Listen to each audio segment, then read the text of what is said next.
नमस्कार दोस्तों।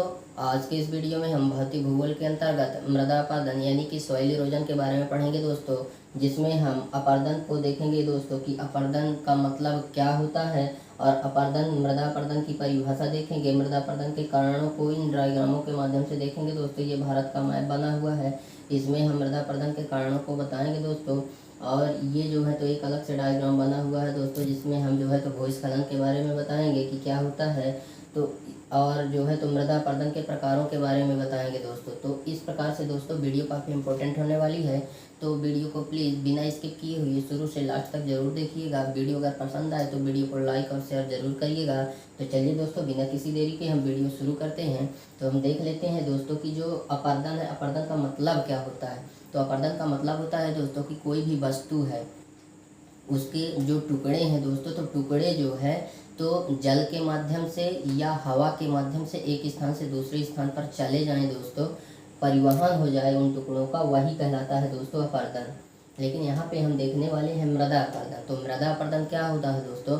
मृदा का मतलब होता है दोस्तों मिट्टी, ठीक है। तो मिट्टी का जो अपरदन यानी कि मिट्टी के टुकड़े एक स्थान से दूसरे स्थान तक परिवाहित हो जाएं, यानी कि परिवहन हो उन टुकड़ों का, उसी को हम मृदा अपरदन बोलेंगे। किताबी लैंग्वेज में देखें दोस्तों तो मृदा अपरदन का जो मतलब होता है, मृदा अपरदन की जो परिभाषा होती है दोस्तों, वो इस प्रकार से है जिसमें कि मृदा के परतों का क्षरण हो जाना ही मृदा अपरदन कहलाता है दोस्तों। जो मिट्टी की जो परतें होती हैं दोस्तों, उन परतों का क्षरण हो जाना, मृदा की जो परतें हैं दोस्तों, मिट्टी की जो परतें हैं, उन परतों का क्षरण हो जाना ही मृदा अपरदन कहलाता है दोस्तों। अब हम मृदा अपरदन के कारणों को देख लेते हैं दोस्तों। उसके दो कारण मुख्य रूप से, मानव जनित और प्राकृतिक। मानव जनित यानी कि जो मानव के द्वारा अपरदन किया जाता है मिट्टी का, और प्राकृतिक यानी कि जो प्राकृतिक के द्वारा, यानी कि वर्षा, तूफान, वायुदाब, तापमान, इनके कारण जो मिट्टी का अपरदन होता है दोस्तों, प्रकृति के कारण ही वही है। और मानव के द्वारा जो मानव के द्वारा किया जाता है, पेड़ों को काट करके, विस्फोट वगैरह करके, तो वो मानव जनित कारण हो गए दोस्तों। तो मृदा अपरदन का जो मुख्य कारण है दोस्तों, वो दो हैं। उन दोनों को ही हम इसमें सम्मिलित रूप से जो है तो बताएंगे दोस्तों। तो यहाँ पे मृदा अपरदन का जो मुख्य कारण है दोस्तों, वो है पेड़ों का काटना। दोस्तों जो पेड़ होते हैं, जो वनस्पतियाँ होती हैं, उनकी जड़ें जो है ना, तो मिट्टी के नीचे जा करके मृदा को जो है तो पूरी तरफ से जकड़े रहती हैं दोस्तों, इसलिए मृदा का अपरदन नहीं हो पाता है दोस्तों। लेकिन अगर वहीं पे अगर पेड़ को काट दिया जाएगा दोस्तों, तो जो पेड़ है उनकी जो जड़ें हैं वो कमज़ोर हो जाएंगी, जिसके कारण वहाँ की मिट्टी जो है तो पूरा शिथिल पड़ जाएगी, मिट्टी एकदम ढीली हो जाएगी, जिसके कारण जो है तो उसका अपरदन देखने को मिलेगा दोस्तों। इस तरह से जो है तो दोस्तों पेड़ों का काटना मृदा अपरदन का मुख्य कारण है। नेक्स्ट है अत्यधिक पशुचारण। दोस्तों मृदा अपरदन का दूसरा महत्वपूर्ण कारण है अत्यधिक पशुचारण। देखिए दोस्तों, क्या है कि मैदानी भागों में जब पशुचारण होता है दोस्तों, उससे मृदा अपरदन होता है।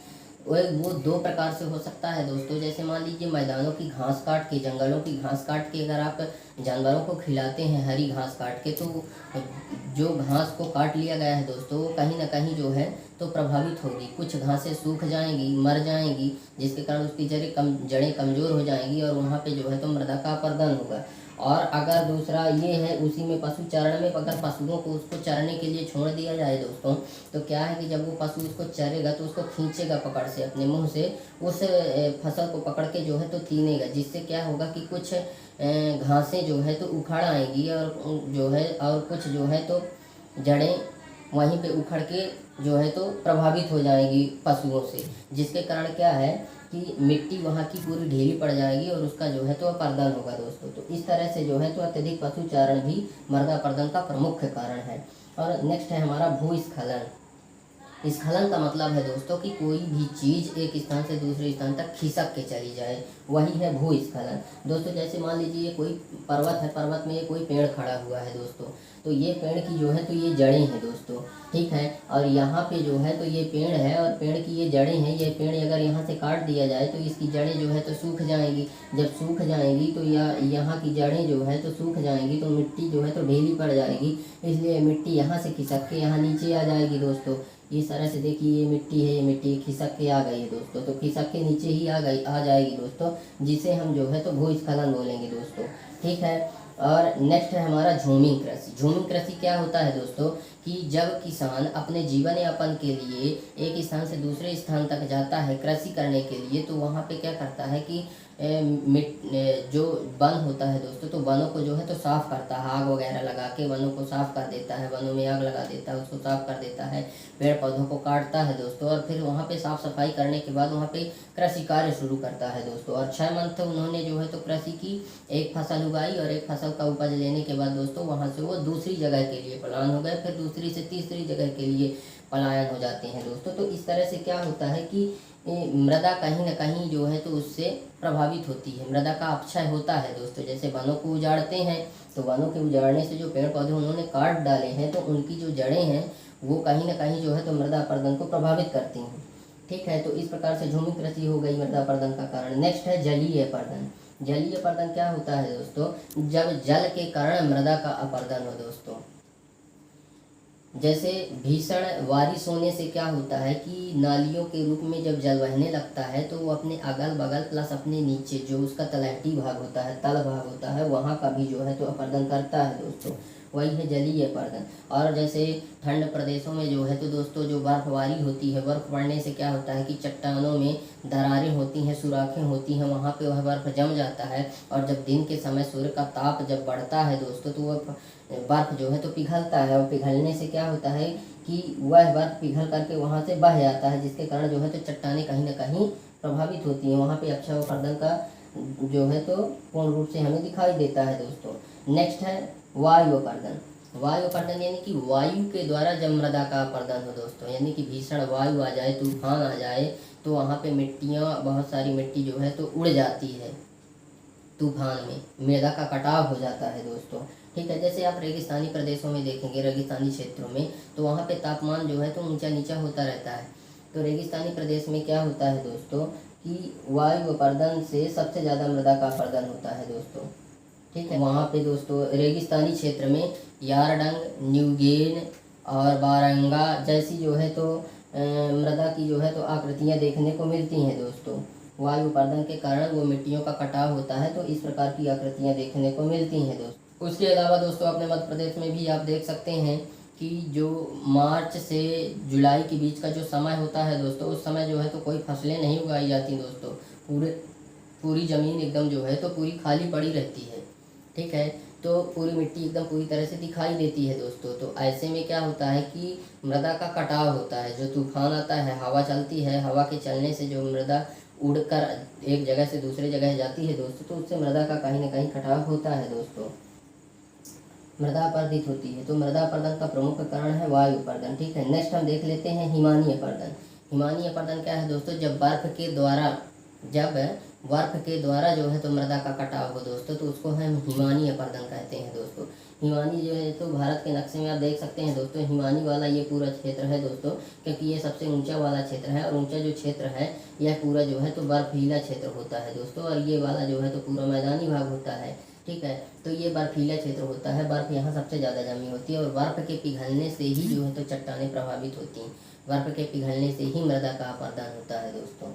ठीक है, जैसे बर्फ पड़ने से क्या होता है कि चट्टानें, दरारों और सुराखों में बर्फ जम जाता है, और फिर जब बर्फ पिघलता है जब बर्फ, तो जो है तो चट्टानें प्रभावित होती हैं। ठीक है, नेक्स्ट है सड़क अपरदन। सड़क अपरदन जैसे आप कोई पहाड़ी क्षेत्रों से सड़क गुजारना चाहते हैं, तो जो कुछ चट्टानें सामने आ रही हैं दोस्तों, उनको आप डायनामाइट वगैरह लगा के उसको जो है तो तोड़ते हैं, तो जिससे कहीं ना कहीं जो है तो मृदा अपरदन वहाँ देखा जा सकता है। इसके अलावा जो भी कुछ रास्ते में पेड़ पौधे पड़ते होंगे दोस्तों, उनको भी काट देते हैं, जिसके कारण उसके जड़ों जिसके कारण जो है तो जड़ों से जो वो मृदा अपरदन को रोकते थे, वो जड़ भी खत्म हो जाती हैं, जिसके कारण जो है तो मृदा का अपरदन वहाँ देखने को मिलता है दोस्तों। नेक्स्ट हम देख लेते हैं दोस्तों कि ये जो मृदा अपरदन के कारण थे, इन कारणों को जो है तो हम यहाँ पे थोड़ा डिफाइन करना चाहते हैं दोस्तों। जैसे ये वाला जो क्षेत्र है दोस्तों, ये पूरा चंबल नदी की घाटी है दोस्तों। ठीक है, ये जो क्षेत्र है पूरा, ये वाला जो है तो पूरा क्षेत्र दोस्तों मैदानी क्षेत्र कहला जाता है दोस्तों, और ये वाला तो पूरा बर्फीला क्षेत्र है। तो मैदानी क्षेत्र में मिट्टी ही होगी दोस्तों, यहाँ पे लाल मिट्टी है, तो यहाँ पे मृदा का कटाव, मृदा के अगर कारण देखें कटाव के, तो यहाँ भी मिट्टी का कटाव होता है, यहाँ भी, यहाँ भी, यहाँ भी, यहाँ भी, और हर जगह ही होता है दोस्तों। और हिमानी का तो हिमानी द्वारा जो मृदा का कटाव होता है दोस्तों, यहाँ इस क्षेत्र पर होता है। और जो सड़क का भी जो कटाव होता है दोस्तों, सड़क द्वारा जो भी मृदा का कटाव होता है, सड़क द्वारा जो भी अपर्दन होता है, तो सड़क और हिमानी के द्वारा यही वाला क्षेत्र में जो है तो कटाव होता है दोस्तों। ठीक है, बाकी ऐसा कोई क्षेत्र नहीं है जहाँ पे जो है तो कटाव ना होता हो। पूरे क्षेत्र में जो है तो कहीं ना कहीं मृदा का कटाव होता है दोस्तों। ठीक है, अब जैसे यहीं पे देख लेते हैं जो मृदा का कटाव होता है दोस्तों, ये नदियाँ हैं, ये सब नदियाँ हैं दोस्तों। क्या है ये सब जो इधर उधर तितर बितर फैली हुई नदियाँ हैं। एक नदियाँ को जानते ही हैं आप कि नदियाँ का जन्म जो है तो पर्वतों से होता है, पहाड़ों से होता है। ठीक है, पर्वतों से होता है। तो ये पर्वत से जो है तो जब नदियाँ निकलती हैं दोस्तों, तो क्या होता है कि पहले जो है तो जब भीषण बारिश होती है दोस्तों, तो नदियों के बीच की जो गैपिंग है दोस्तों, ये गैपिंग जो है तो बंद हो जाती है, क्योंकि जल बहुत स्पीड से होता है, इसलिए यहाँ की जो गैपिंग होती है वो बंद हो जाती है और सारी नदियाँ एक साथ एकत्रित होकर जो है तो एक साथ, मतलब ये गैपिंग समझ में ही नहीं आती जब ज़्यादा जल होता है। अब वहाँ से पूरा एकत्रित होकर दोस्तों यहाँ से होकर ये निकलता है दोस्तों। तो इसलिए जब यहाँ से इतने मोटे रूप में निकलेगा दोस्तों, नदियों के रूप में निकलता है दोस्तों, तो मृदा का कहीं ना कहीं क्षरण होता है दोस्तों। उसके अगल बगल और उसके जो तल क्षेत्र होता है दोस्तों, वहाँ से भी मृदा का अपर्दन होता है।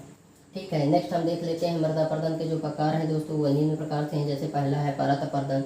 परत अपर्दन यानी कि जब मृदा का जो कटाव है दोस्तों, वह परत दर परत हो।